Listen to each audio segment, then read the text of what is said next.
Si hay un aspecto en la vida cristiana que la Biblia enfatiza permanentemente, es que los asuntos espirituales, es decir, los asuntos de la piedad, las tareas de la iglesia, los tratos de Dios, el crecimiento en la gracia, los medios de gracia, en fin, todas las cosas en ese respecto, no son de crecimiento ni de resultados inmediatos.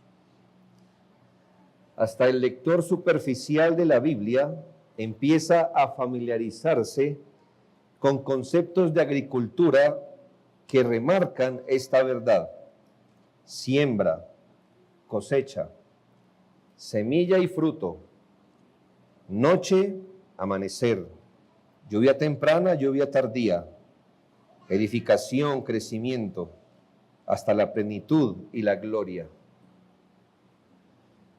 Y es que a menos que comprendamos e interioricemos cómo opera, cómo trabaja el Señor en general en todas las áreas señaladas, caeremos en grandes tentaciones y desaciertos que no honran al Señor. Vamos a concentrarnos en las palabras de los versículos 5 y 6. Son palabras que nos conceden entendimiento. Son además palabras de esperanza y consuelo que espero que los hijos de Dios abracen con amor y humildad, mientras que el no creyente, quizás hoy al verlas de lejos, las entienda y las anhele, no en su estado incrédulo, sino Dios quiera que las entienda y las anhele siendo parte del pueblo de Dios. Y si pudiéramos sintetizar el principio que haremos notar, será este: sembrar con lágrimas, segar con regocijo. Lo primero que haremos, hermanos, es tratar de entender contextualmente, de forma breve, qué significa el Salmo 126. Es sin duda un salmo escrito desde el exilio. Ya entenderá en las distintas épocas que nos marca la historia bíblica, en esta ocasión cuando todo el pueblo fue exiliado, es decir, se les quitó la tierra que se les prometió y fueron llevados lejos, cientos de kilómetros lejos de la tierra que se les prometió, se les quitó. Y es un salmo compuesto sin duda para ser cantado por este pueblo que ya no estaba cerca de su pueblo, bajo cadenas de opresión y esclavitud, donde, como sabemos, no podían practicar su fe en esa tierra. Eran extraños, eran extranjeros en esa tierra, no podían practicar permanentemente su fe y tampoco tenían cerca una señal visible como el templo, el sacerdocio y las ofrendas. Sin embargo, el mismo texto nos dice que había un pueblo todavía piadoso que esperaba la restauración, porque les recuerdo que el Señor no solo prometió exilio si se le abandonaba, sino que en su misericordia también prometió que luego del exilio el Señor los restauraría, los volvería a su tierra. Y este salmo nos dice que había pueblo de Dios esperando las promesas de restauración, o que las promesas de restauración se cumplieran en ellos. Pero ¿cómo las esperaban? Según las palabras del texto, con mucho dolor. ¿Y por qué las esperaban con dolor? ¿Por qué era lamentable este canto? Hermanos, porque nada alrededor daba a entender que Dios cumpliría esta promesa. Los gobiernos que los esclavizaban se sucedían unos a otros. de tal manera que no se veía posible su regreso a su tierra. Pero había un factor más.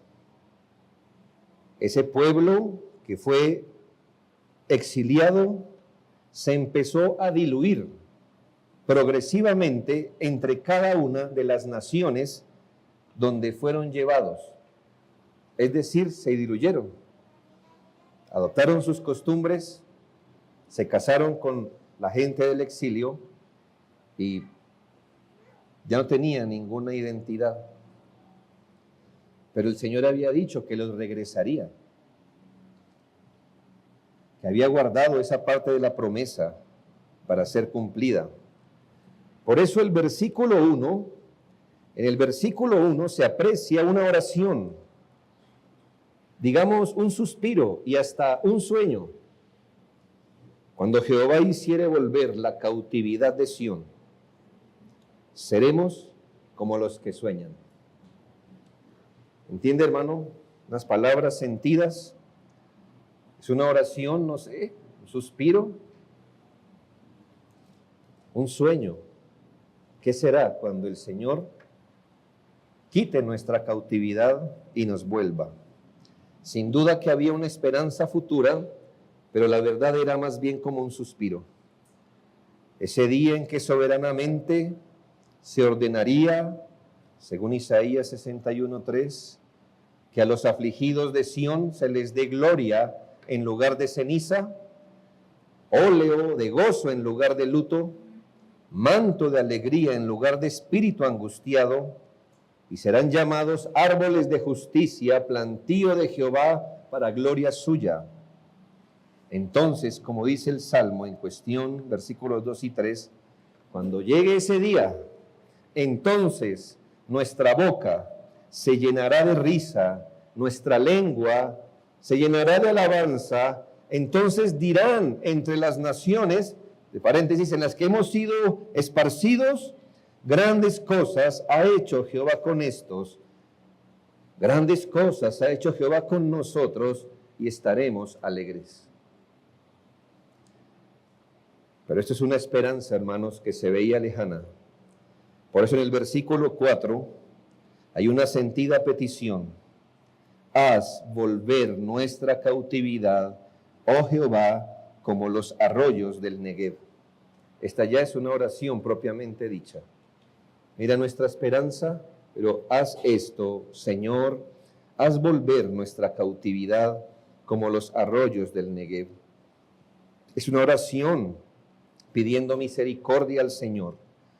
Como Dios del pacto, por eso se le llama Jehová, no Dios. Es una apelación a Dios como el Dios del pacto para que los liberara de su cautiverio y exilio. Algo que fuera tan especial y liberador como cuando, muy seguramente, hermanos, en tierra desierta, la nieve de los montes altos se derretía y bajaba en arroyos fríos y refrescantes, donde los habitantes hallaban solas. Haz volver nuestra cautividad, oh Jehová, como los arroyos que descienden del Negev. Esta era su esperanza, su clamor. Adelantémonos un poco. ¿Cuál debió ser la sorpresa de este pueblo cuando uno de los reyes más paganos y soberbios y megalómanos, Ciro, rey de Persia, decretó el regreso del pueblo a su tierra, con apoyo incluido, para su reconstrucción? Los 70 años de castigo finalizaron. Grandes cosas hizo Jehová. Pero volvamos al Salmo, cuando esto todavía no había ocurrido. El autor divino culmina su Salmo en los versículos 5 y 6 con los versículos que consideraremos hoy. Los que sembraron con lágrimas, con regocijo segarán. Irá andando y llorando el que lleva la preciosa semilla, mas volverá a venir con regocijo trayendo sus gavillas. Esto es lo que llamamos la declaración de una verdad o axioma. Un axioma es una verdad declarada que es consecuente, que es lógica. Y como es una verdad axiomática, puede ser aplicada en cualquier contexto. No está dependiendo solo de un contexto. Y es una declaración y a la vez un llamado para estimular a los fieles del pueblo que aún conservaban la fe y esperanza en las promesas de Dios. ¿A qué? A que continuaran sembrando con lágrimas, a que siguieran sembrando la preciosa semilla, que eso en su contexto más o menos significaría que siguieran conservando su fe, que siguieran sembrando en esperanza en las promesas de Dios, que siguieran siendo fieles a la palabra, a la oración. Aun si tocaba hacer todo eso en medio de lágrimas y dolor, porque un día vendría su liberación y ese día sería de gran regocijo. Entonces, para nosotros, especialmente en los versículos 5 y 6, el texto nos habla de dos verdades muy sencillas. La primera, una siembra fiel y dolorosa. Ciertamente, hermanos, la siembra conlleva arduos trabajos y pesadas labores. Pero si usted sitúa la siembra tal y como se da en aquellas tierras semidesérticas, sembrar se vuelve aún más pesado cuando la tierra es más dura, cuando por necesidad se tiene que sembrar apenas unas pocas semillas, cuando usted mira el clima que se espera y ve que el clima no va a ayudar demasiado, en fin, cuando se debe sembrar en medio de pocas expectativas. Este es el cuadro aquí. Por eso dice, los que siembran con lágrimas. ¿Lágrimas por qué? Hermanos, porque si tuviera la abundante semilla en una tierra bien abonada, en un clima perfecto, ¿dónde están las lágrimas? Es porque nada de lo que está pasando alrededor va a cooperar. Por eso es que se siembra en dolor. Pero como es un axioma, más o menos ubíquese, es la misma escena de la mujer de Sarepta, poniendo en las brasas su último puñado de harina y pensando sentarse a morir. Eso es sembrar con lágrimas, hermano. Es esperar cuando la evidencia está contra la esperanza. Usted espera, pero la evidencia le contradice. Como cuando se le pide a Abraham sacrificar al hijo de la promesa. La esperanza, un heredero. La contradicción, sacrifíquelo. Esperanza contra evidencia. Sin poder apoyarse en nada más, ni siquiera en algo de pequeña significancia, teniendo en cierto sentido que cerrar los ojos y rogar a Dios que haga lo mejor. De allí nacen las figuras de dolor y lágrimas mientras se siembra. Y dado que es un axioma natural, aplicado a una verdad espiritual, puede entenderse en muchos contextos. Solo para que podamos desde ya tratar de aplicar medianamente a nuestra vida. ¿Pudiera este axioma aplicarse a quienes se han sumergido tanto en el pecado y la desesperación que ni siquiera pueden imaginar cómo vendrá su salida? Es cierto que la mayoría de pecadores ni siquiera se da cuenta de su pecado, tiene una visión superficial del pecado, pero hay personas que sienten profundo su pecado y dicen, yo he corrido muy lejos de Dios por mi pecado. Si usted supiera, Se han sumergido tanto en la maldad que ni siquiera pueden imaginar cómo salir de ese estado. Si hay algo esclavizante, además del mismo pecado, es ni siquiera saber cómo salir de él.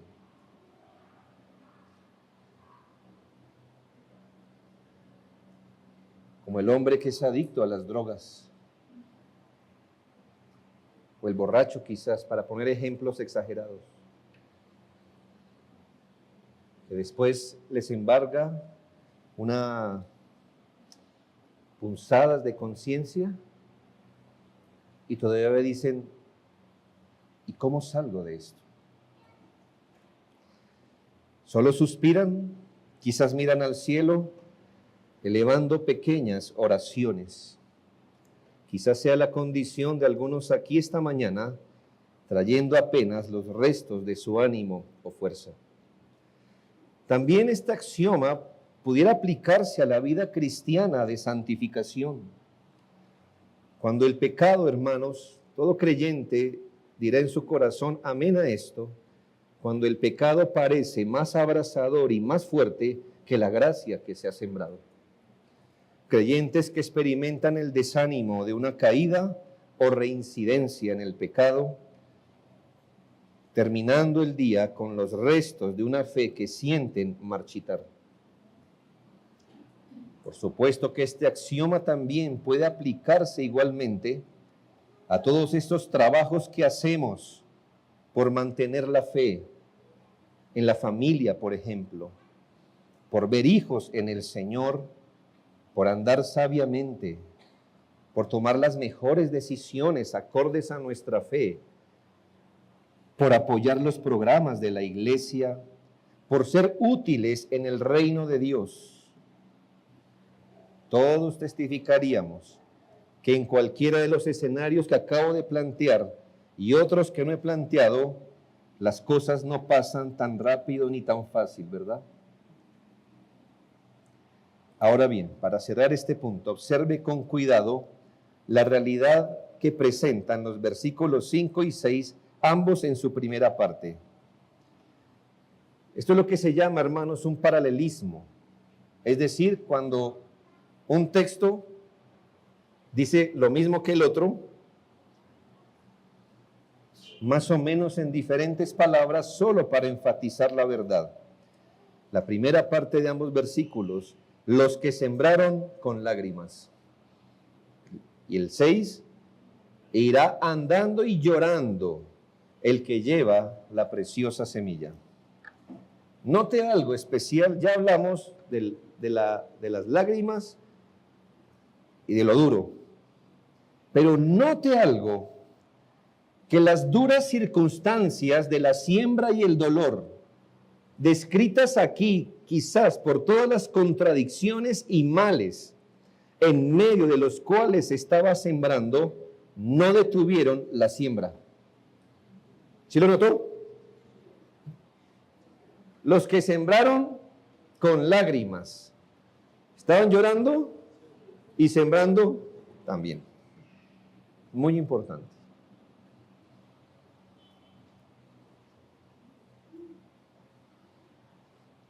Las duras circunstancias en las que se sembraba no detuvieron la siembra ni paralizaron al sembrador. Dice, irá andando y llorando el que lleva la preciosa semilla. ¿Estaba llorando? Sí, pero estaba yendo. Y estaba llevando. No detuvieron. Si nosotros fuéramos parte de ese pueblo que estaba en el exilio, póngale cualquier año, en el año 40 de nuestro exilio, 40 años, aquí hay gente que no tiene ni 40 años, en tierra ajena por el castigo de Dios.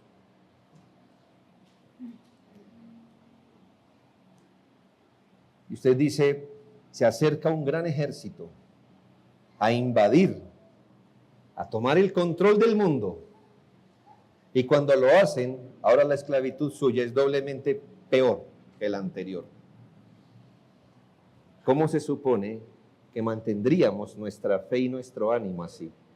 Pues hermanos, en las palabras del texto, tocaba seguir, hermanos, esperando, orando, rogando a Dios, obedeciendo su palabra, así nos tocará hacerlo llorando. El sembrador aquí descrito, aún llorando, fue andando y llevando la semilla, con dolor, secando sus lágrimas, con el corazón roto, pero siempre andando, llevando, sembrando. Advierta por último de esta primera parte el afecto adecuado que se subraya en estos textos. Afecto, sentimiento. ¿Cuál es el sentimiento predominante en estos dos textos? El dolor. El dolor. El texto nos habla de levantarse con dolor, de ir con lágrimas, de llevar la semilla con quebranto, de sembrar con sufrimiento, pero lo señalo porque nunca dice con frustración, con incredulidad, ni por mero cumplimiento, tampoco con rabia, resentimiento o desesperación. Dice con dolor, con dolor. Así que el texto subraya un afecto adecuado. Y lo subraya, lo repite 2 veces, para que entendamos cuál es el afecto que todavía se puede tener sin que la fe se vea menoscabada. Y nunca olvide esto, hermanos, que la fe es amiga del dolor. Todavía estos dos andan juntos. Lo que no se puede decir, hermanos, de la frustración, de la incredulidad, del cumplimiento legal, de la rabia, del resentimiento o desesperación.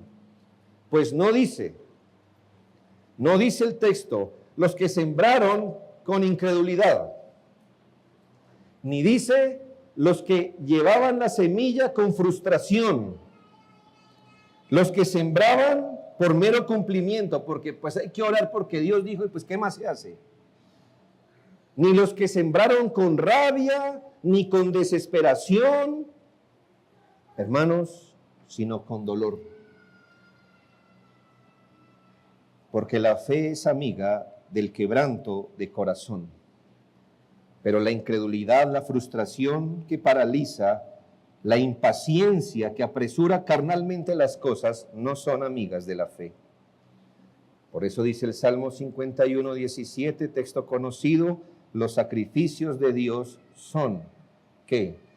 El espíritu quebrantado. Al corazón contrito y humillado, no despreciarás tú, oh Dios. Habiendo visto la primera verdad, ahora analicemos la segunda. La primera verdad que vimos fue una siembra fiel y dolorosa. ¿Dónde vio lo fiel? Que irá andando y sembrando. ¿Y vio lo doloroso? Con lágrimas, llorando. Bien, ahora lo segundo. Una siega abundante y alegre. Hermanos, fue precisamente el contexto difícil y adverso. Fue precisamente el dolor y el llanto en medio de los cuales se sembró lo que hizo que la siega fuera motivo de mayor alegría y fuera más apreciada. Sembrar con esperanza, con dolor, contra toda evidencia y ver un pequeño brote es sin duda motivo de enorme regocijo. Yo echo mano de lo que sé, hermanos. Si usted tiene una matera ornamental que riega cada vez que se acuerda, y por ahí, hermano, no sé cómo, eso pasa, no sé cómo, empieza a salir una planta distinta, extraña, que usted intencionalmente no sembró. Entonces yo creo que usted se alegraría un poco, le parecería algo curioso y una anécdota. Pero si usted tiene que sembrar contra toda evidencia, el suelo no coopera, el clima no coopera,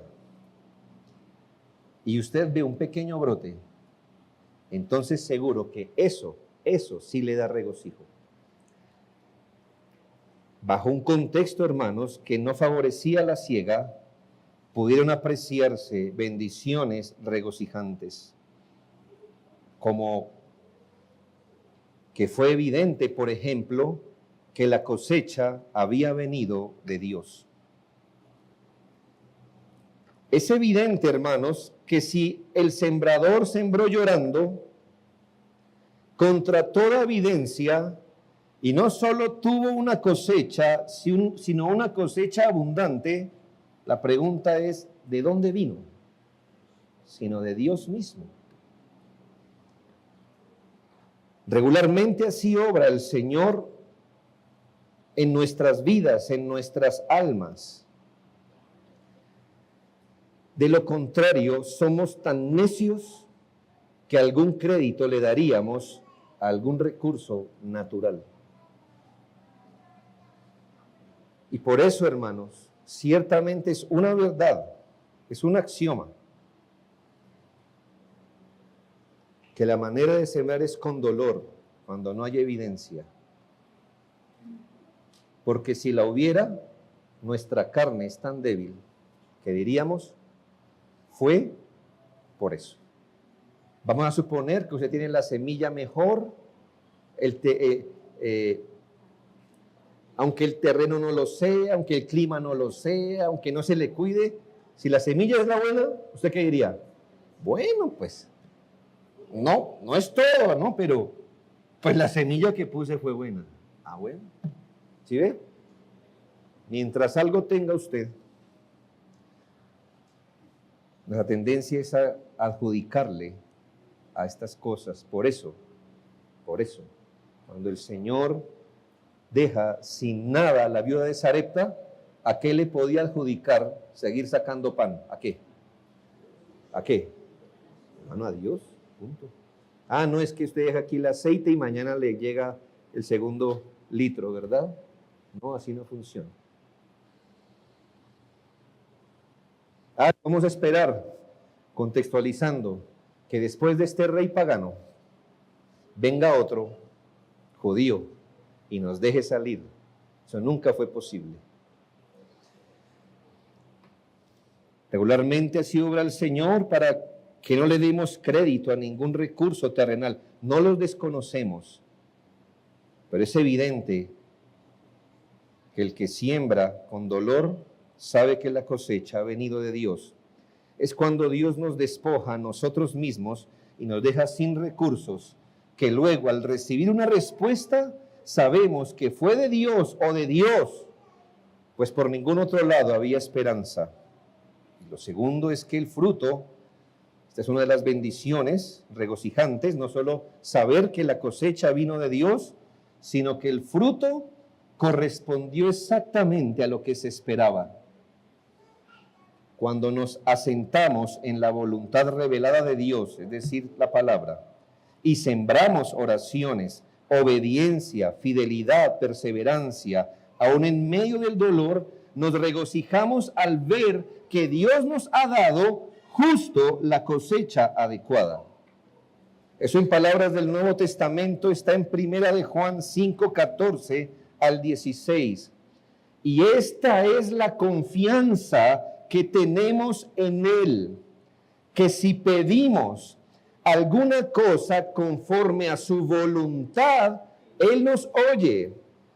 Y si sabemos que Él nos oye, en cualquiera cosa que pidamos, sabemos que tenemos las peticiones que le hayamos hecho.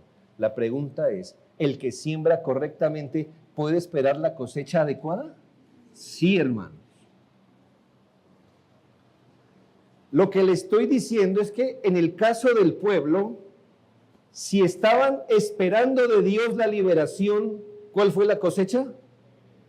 La liberación. Lógico, ¿verdad?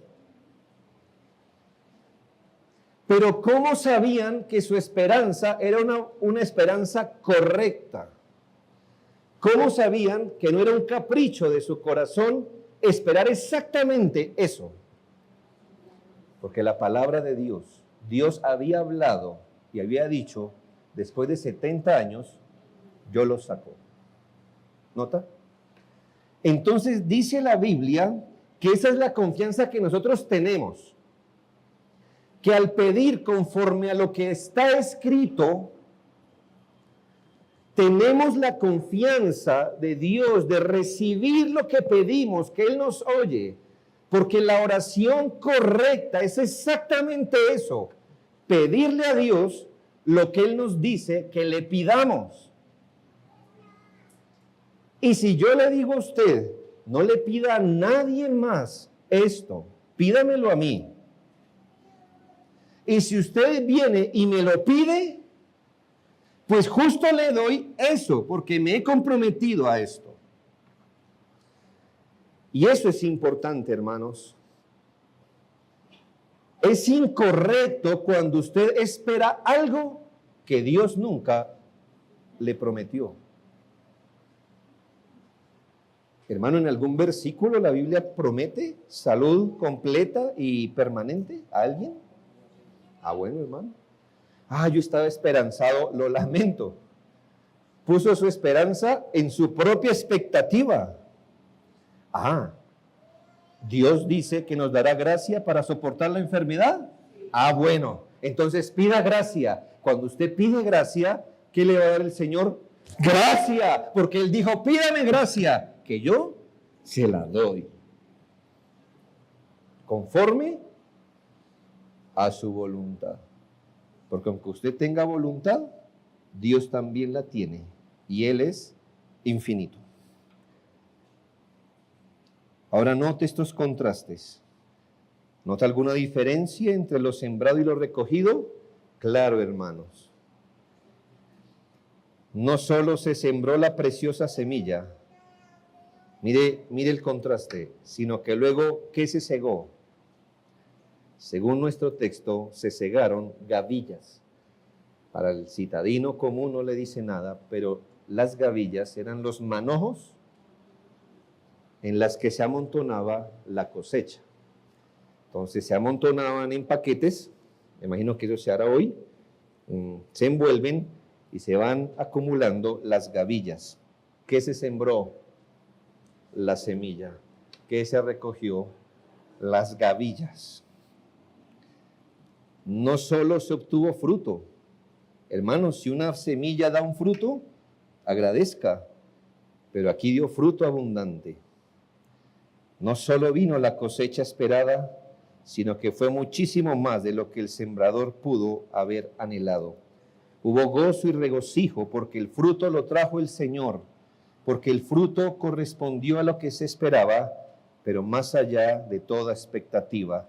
Esto es fruto completo, esto es gozo cumplido, y es así porque aquel que es poderoso para hacer todas las cosas mucho más abundantemente de lo que pedimos o entendemos, según el poder que actúa en nosotros, a Él sea la gloria en la iglesia en Cristo Jesús, por todas las edades, por los siglos de los siglos. Amén. Partiendo de estas dos verdades, que espero haya podido apreciar porque son obvias, partiendo de este axioma bíblico, de esta realidad y metodología divina, le animo a estimarla en los grandes contextos donde esta verdad puede aplicarse. En primera medida, este texto puede ser una figura de la salvación de nuestra alma. ¿Ha meditado, querido hermano, querido cristiano, en cómo fue que usted llegó a ser salvo? Salvo algunas excepciones muy contadas, la realidad de la gran mayoría de los que hoy están en Cristo es que cuando fuimos al Señor no llevamos abundantes granos de entendimiento, oración, convicción de pecado, arrepentimiento y fe. Cuando usted recuerda, no cometa el error de usar un anacronismo y pensar que el que creyó es el que hoy está aquí sentado. La verdad es que cuando fuimos por primera vez a Cristo y cuando Él nos recibió por gracia, llevamos muy poco entendimiento. ¿No es así? Como unas pocas semillas de entendimiento sembrado en un terreno tan duro como el nuestro. Sí tuvimos convicción de pecado, pero hermanos, ¿qué tan profunda era realmente? No mucho, ¿verdad?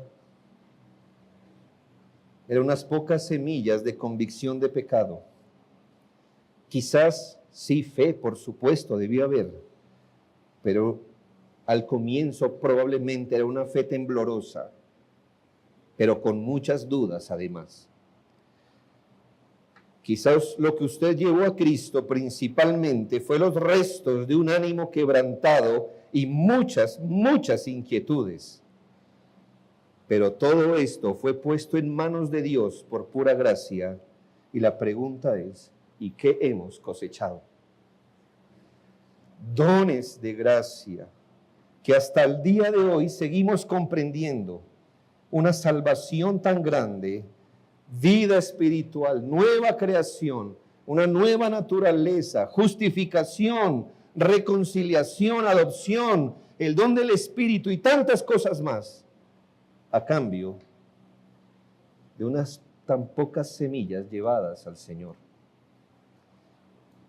Quizás al comienzo de la fe llevamos una semilla tan pequeña como un Señor, sálvame que perezco. Una semilla más parecida a un sollozo, perdona mis horribles pecados. O quizás una lágrima que interpretada diría, te acepto por la fe como mi Señor y Salvador. O sé mi Señor, creo en ti, creo en el Evangelio. Cualquier cosa así sembrada fue devuelta en gavillas de glorias, gracias y riquezas espirituales. Se sembró con dolor la preciosa semilla pequeña. ¿Y hoy qué tiene usted? ¿Qué tengo yo como creyentes? Quizás alguno diga hoy con dolor, cuando pienso en cómo vivo, me da miedo. Y me da miedo de morir así. Pero no soy capaz de dejar mi pecado. O con lágrimas, tengo una fe tan débil que temo que mañana se desvanezca. Amigo, ponga esas semillas a los pies de Cristo.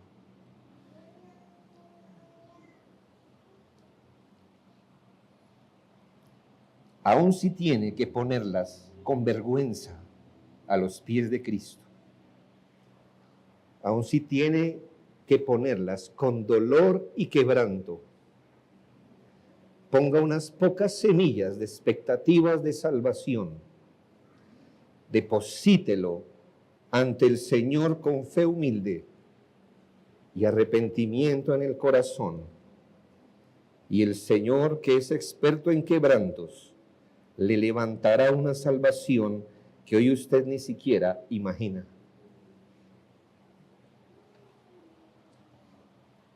Pero partiendo del texto también nos confiere, hermanos, una esperanza para los trabajos en el Señor. Y quiero animar a todo creyente para que siga trabajando en el Señor, su propia alma, en su propia familia, como hoy fuimos exhortados, y en la iglesia. Siga trabajando en el Señor. Siga trabajando con su familia para verla en el Señor. Aunque no tenemos una promesa específica, que su familia en específico toda vendrá al Señor, sí tenemos una promesa que todo aquel que cree será salvo.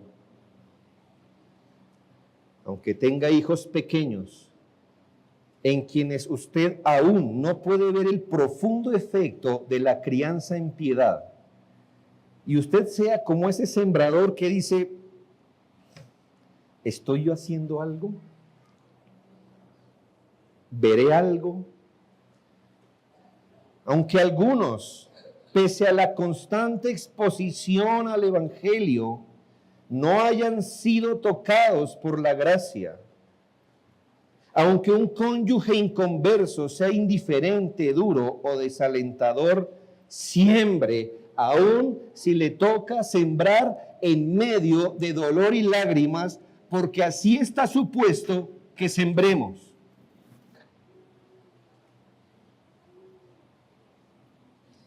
Aun si nadie le comprende, aun si es cuestionado, esparza la preciosa semilla.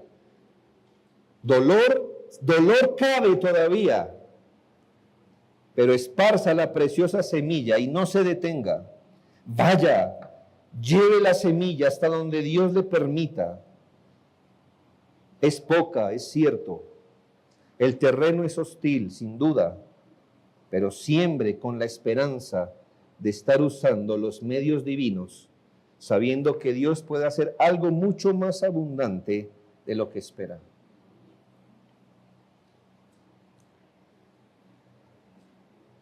Queridos hermanos que trabajan en la iglesia, digo así aunque debería decir iglesia como sinónimo de los que trabajan, pero tengo que decir hermanos que trabajan, como diciendo que algunos no lo hacen, pero queridos hermanos que trabajan en la iglesia local, en cualquiera de las más de una docena o quincena de labores que realizamos permanentemente y cada semana. Enfrente las dificultades de cada tarea con paciencia, perseverancia y aún con lágrimas. El terreno es duro, las condiciones no animan.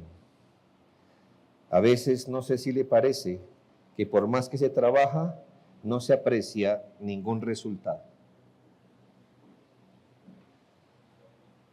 La membresía diría amén en su corazón a eso, ¿verdad? Cuando llevamos lista, ¿de acuerdo? Bueno. ¿Dónde está el trabajo? Se ora.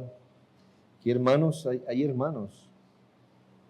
Bueno, simpatizamos con ellos, el pastor, yo mismo, antes de ser cualquier otra cosa. Fuimos entrenados en la escuela de los discipulados, llamémosle agrestes, ¿sí? De lo que ustedes hacen, pero más agreste, ¿ya? Menos controlado, menos refrigerios, menos salas en las casas, algo así, ¿no? Era parques, era enfrentarse al impío, pero hermanos que lo hacen, no es fácil para ustedes. Orar, preparar, esforzarse, y el día del discipulado tener 3 personas. Y de las 3, 4 de ellas dispersas en su corazón, en su pensamiento, y quizá usted diga, ¿estoy haciendo algo aquí? Siga llevando la preciosa semilla, que eso traducido es, siga sembrando oraciones, aun si tiene que hacerla con dolor, siga sembrando invitaciones, siga sembrando conversaciones, siga sembrando esfuerzo, aun si parece que el trabajo se ha echado a perder. Siembre con esperanza, confiando en que en aquellos en quien Dios quiere obrar, habrá una abundante cosecha al tiempo de Dios y a la manera de Dios. En 1 Corintios 9:10 el apóstol le enseña aún a los pastores, porque con esperanza debe arar el que ara, y el que trilla con esperanza de recibir del fruto. es seguro que cualquier otra empresa espiritual, llámese pastoreo de esta iglesia, el ministerio de la palabra, las labores diaconales, los cultos ininterrumpidos, los ejercicios de instrucción y disciplina, incluso las labores en otras iglesias locales, sembradas con lágrimas, con regocijo se segarán. Y aunque algunas gavillas traeremos en esta vida para nuestro ánimo, la mayor parte de la cosecha la recogeremos el día final, cuando vayamos a presentar el resultado de nuestra mayordomía al Señor en el juicio final. La gran cosecha no siempre será visible en esta vida, pero allá, ese día, apreciaremos el fruto de las oraciones sembradas, del trabajo esforzado, de obrar a veces contra toda evidencia por fe en el Evangelio, de recorrer la segunda milla, etcétera, etcétera. Tengo un cuadro muy pictórico en la mente, no me cite, es una suposición, es un cuadro, es una imagen que tengo en la cabeza.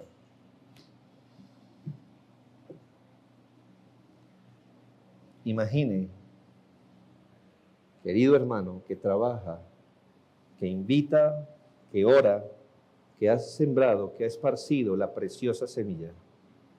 Usted en algún paseo celestial, de pronto con algún apóstol, algún profeta, alguno de sus hermanos caminando en las calles de oro. Que alguien salga entre una multitud y le llame por nombre y le diga, gracias. Usted no se acuerda de mí, pero yo de usted. Usted era mi profesor de discipulado. Y estoy aquí, compartiendo el cielo con usted. Es pictórico, ¿verdad? Lo que le quiero decir es que usted ni sabe el día de mañana lo que el Señor nos permitirá recoger. Usted esparza la semilla, así tenga que hacerlo con dolor. Recuerdo que creo que fue George Mueller, dice una biografía posterior a él. No me gustan los hombres que hacen su autobiografía en vida. Me parece un poco orgulloso de su parte. Así hombres de Dios lo hayan hecho. Spurgeon y cosas así. Me parece un poco arrogante, ¿verdad? Que uno mismo se califique bajo su propia luz y recuente sus propias cosas. Si usted escribe una biografía mía, espere que pasen 50 años. ¿Ya? Mi punto es este, una biografía anexa. Dice que él en vida tuvo 3 amigos, y eso se sabe por sus diarios, por los cuales oró. Uno llegó al Señor como 5 años después de orar por él. El otro como 20 años después de orar por él. Y otro 20 años después que él murió. Siembre la preciosa semilla. Todos queremos ver al ser querido hoy creyendo sentado a nuestro lado. Y quizás algunos tengan esa oportunidad de ver el fruto de su siembra a este lado de la eternidad, pero todavía prefiere algo mejor, tenerlo aquí al lado en la gloria. Siga sembrando, siga orando, aun si es con dolor. No se trata de caer en activismo, hermanos, porque le comprobé que es de Dios la cosecha. Yo sembré, Apolos regó, pero el crecimiento lo da Dios. Entonces tampoco es un activismo donde usted diga, hago porque la medida de mi cosecha es tanto como, hermanos, siembre la semilla y espere la cosecha del Señor. Se trata más bien de fidelidad y esperanza en su voluntad. Y por eso el Salmo 31:24 dice, esforzaos todos vosotros los que esperáis en Jehová, y tome aliento vuestro corazón. pero creo esta mañana escuchar los sollozos secretos de aquellos que no trabajan en el Señor, aquellos que no siembran nada y por lo tanto no esperan nada, aquellos que por otro año más no sembraron, ni en su familia, ni en la iglesia, ni en el reino de Dios. ¿No es triste ver cómo un sermón le pasa por encima de la cabeza? ¿No es triste? ¿No se siente acongojado? ¿Que por otro año más un sermón le pase por encima? ¿Y Dios no le haya tomado de la solapa hoy para animarlo? Usted se ha escondido tras sus providencias y penas personales. Y eso es lo que ha sembrado, esperando mañana recoger los consuelos de la autocompasión y de la empatía ajena. Yo lo exhorto esta mañana, porque usted necesita ser reprendido, porque usted espera una gran siega sin siembra. Usted espera abundantes gavillas sin trabajo en el Señor. Arrepiéntase de ese círculo como hámster individualista, egoísta e introspectivo que cada vez lo envuelve más. ¿No se ha dado cuenta? ¿No se ha dado cuenta? Que el círculo de la introspección es un círculo descendente y que nunca para. Más lo esclaviza al peor enemigo que usted tiene, usted mismo. Pero lo exhorto porque espero verle fructificar, como Pablo le dijo a los filipenses, porque espero verlos en la gloria, llevando algo de fruto ante el Señor.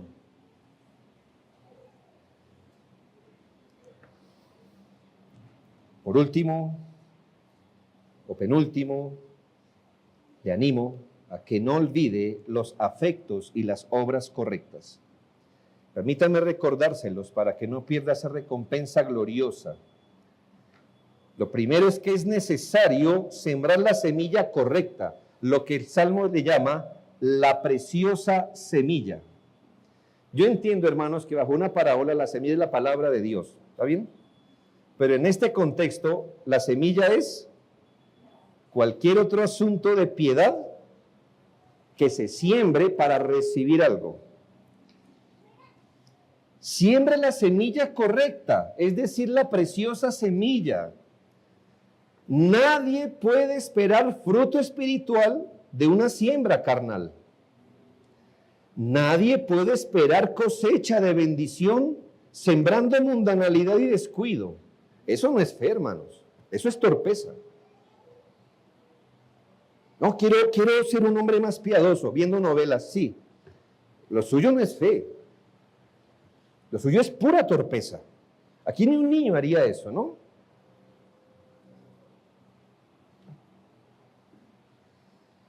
Quiere bendición y siembra descuido. Quiere piedad y siembra mundanalidad. Hermanos, el que siembra para la carne, ¿qué cosecha? Corrupción, pecado, muerte. Hay que sembrar la palabra. Me llamó la atención, aquí lo tengo, voy a hacer un comentario de eso por internet, para no pecar. Dice la promoción: ¿cómo convertirse en teólogo en 3 meses? En 1 semana hablarás con confianza. En 4 semanas tu pastor te citará. En 3 meses conocerás la escritura mejor que la mayoría de las personas. ¡Wow! Eso es sembrar en pereza, hermanos. Sembrar para la carne. Nadie es teólogo en 3 semanas, ni en 3 años, ni en 10.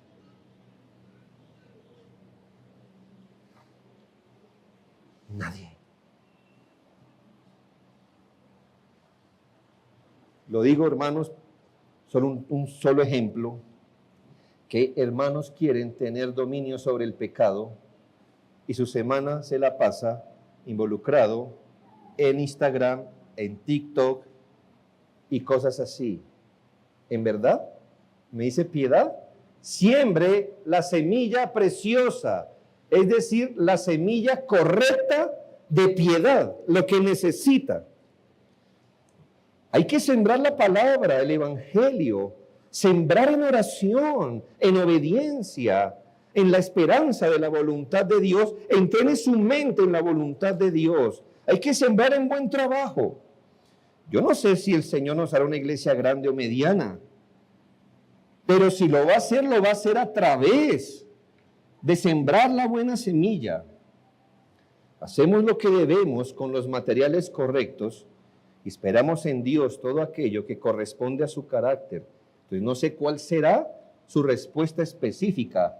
Lo que sí sé es que cosecharemos lo correcto. Segundo, así como le dije, no olvide las obras y los afectos correctos.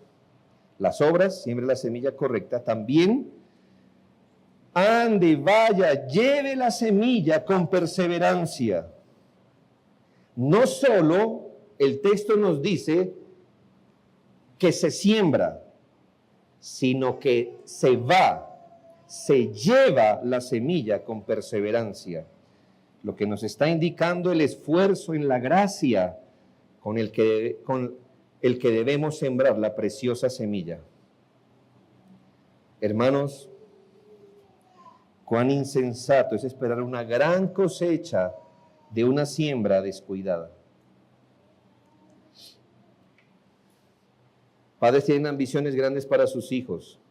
Quiero ver a mis hijos en la fe, dependiendo de Dios. Ni los traen el jueves a orar.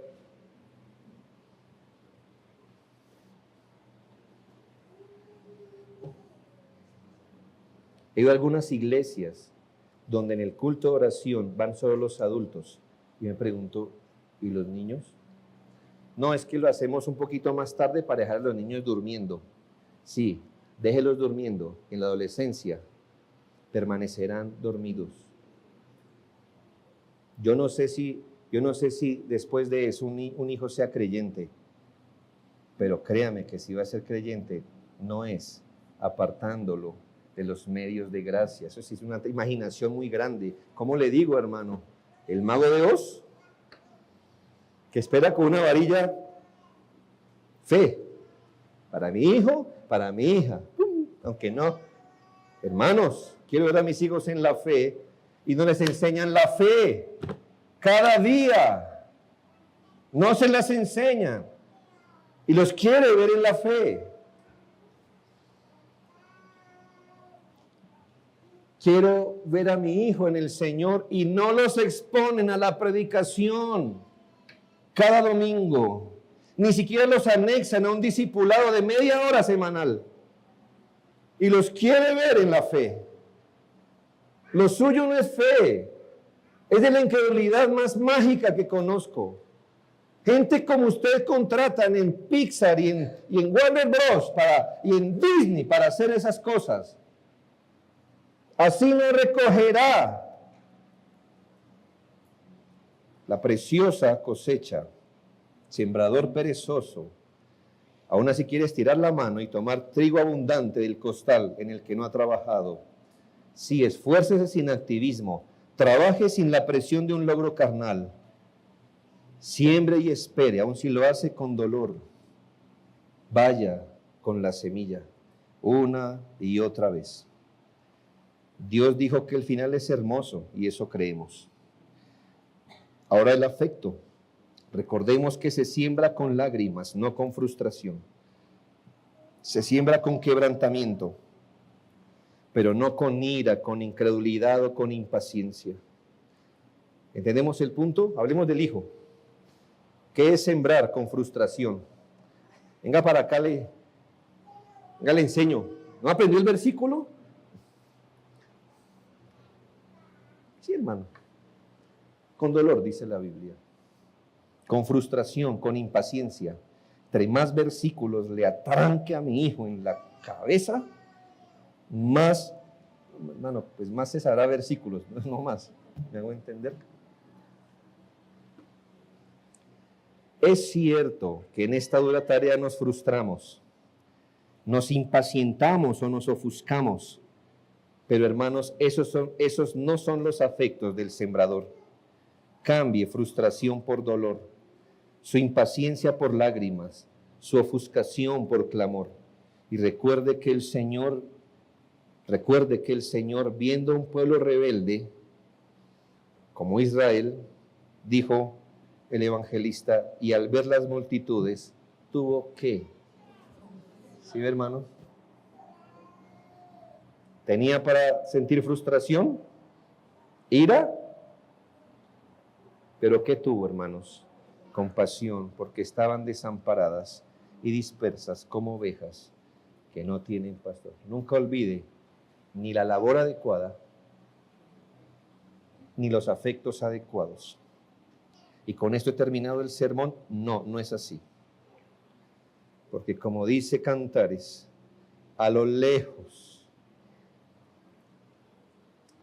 veo la figura de nuestro amado, avanzando con firmeza. Alcanzo todavía a ver a aquel hermoso y gran sembrador de la preciosa semilla que sembró con lágrimas y dolor en un terreno árido, rocoso y arcilloso su evangelio.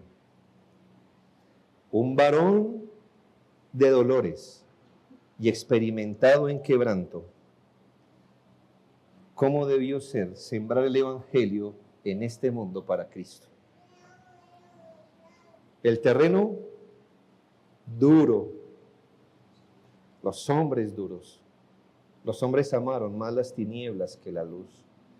Ni el clima político, ni social, nada le ayudó. Yendo, hermanos, recorriendo, rodeando cada siembra con oraciones suplicantes, quebrantado hasta ser clavado en la cruz, llorando por el abandono judicial de su Dios, sembró contra toda evidencia, en esperanza contra esperanza. Luego de 3 días apareció detrás de la roca, resplandeciente, llevando las gavillas de muchos hijos en su mano, el fruto de su labor, su cosecha, su labranza. Isaías 53:11 dice, verá el fruto de la aflicción de su alma y quedará satisfecho. Por su conocimiento justificará mi siervo justo a muchos y llevará las iniquidades de ellos. ¿Sabe qué es la iglesia? Es el fruto de las lágrimas del Redentor, de su dolor, de sus oraciones desgarradoras, de su sangre derramada para nuestro perdón y reconciliación. Hermanos, qué paciencia. Él nos esperó con paciencia cuando usted y yo estábamos en el mundo, pudiendo habernos olvidado, preservando nuestra vida aun cuando merecíamos perecer en el acto mismo de nuestro pecado. Pero fue a nosotros, en esa tierra árida, sembró el evangelio y cosechó nuestra vida de una tierra inerte. Levantó hijos de piedras para que quede claro que como iglesia somos labranza de Dios. Al final y fundamentalmente, nuestras vidas y obras se fundamentan en Cristo, nuestro Señor. Él es el sembrador, Él es la vid, Él es la piedra preciosa y angular, de manera que todo lo hallamos en Él. Y en el día final lo reconoceremos así. Todos nosotros iremos alegres con nuestras gavillas y las arrojaremos con humildad a los pies del gran segador, porque toda la gloria es para Él. Oremos.